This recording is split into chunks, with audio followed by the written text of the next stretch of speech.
The Taconic. Jada. You're cute when you're nervous. My lips set in amusement as my gaze shifts from Marsh to the scenery. Autumn has been mild for all the russet and gamboge leaves that still cling to the trees. The sky has the look of snow, but forecasts insist it will hold off another day. Dry roads and mild November temperatures should find us speeding up the Taconic Parkway, but Marsh is taking it slow. I'm not nervous. Marsh's smooth baritone holds a calm I once believed in when we'd first started dating. Marsh is the kind of man who can soothe nerves, or raise hell, without ever raising his voice. Quiet control is his gambit, made more believable by his natural confidence.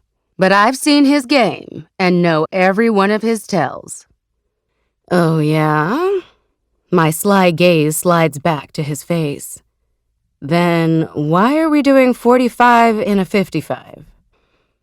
I like to obey traffic laws. His slow, cheeky smile cops to the ridiculousness of the lie. Do you also like blood flow in your extremities? I jut my chin toward his grip that white-knuckles the steering wheel, eyeing the speedometer again. I don't think I've ever seen him take a highway drive under 65. We've passed the point in our relationship that merits an out-loud answer to every question. Entire conversations are had with the slightest quirk of a lip, the precision of a gaze, or the clever maneuver of a brow. And so should it be for a couple who has been together for 4 years. The look he gives me then relents, admitting with the clarity of a church bell. You caught me. I'm totally freaking out.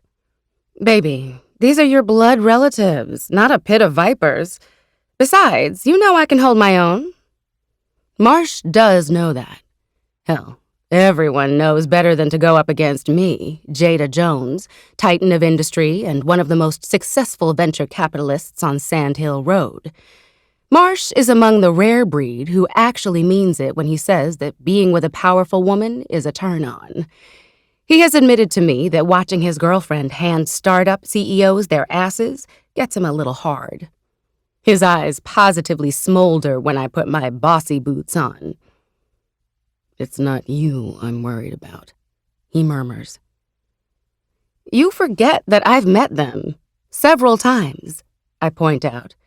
I've shared good times with his divorced parents, Kate and Marshall Sr., over the years when they've paid separate visits to their son. They're a bit non-traditional, but, babe, your family is really nice. Correction. You've met my parents. They're the ones who rebelled, the ones who got out of the family. You make it sound like the mafia. You do realize that your family owns a textile mill and isn't an old country crime syndicate, right? Marsh doesn't share my humor. My parents aren't as bad as the others. They're on the lovable end of the crackpot spectrum. So it's a spectrum, huh? What's on the opposite end? He takes his eyes off of the road long enough to cast a haunted look my way. Totally over the top. I shake my head. Please, the Bay Area is crackpot central. If I had $1 for every chemtrails conspiracy theorist I had to dodge at Berkeley Bowl. His responding smile looks forced. For the past 2 days, I've sensed his anxiety around returning home.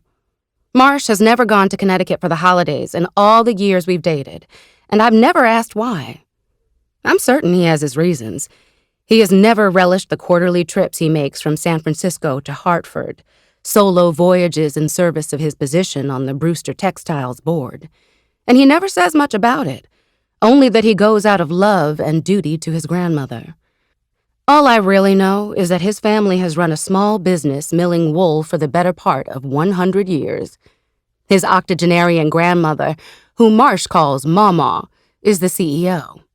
She's summoned all Brewsters with special expertise to sit on the board of directors. Marsh has been asked because he's an attorney. Never mind that his area of expertise is human rights.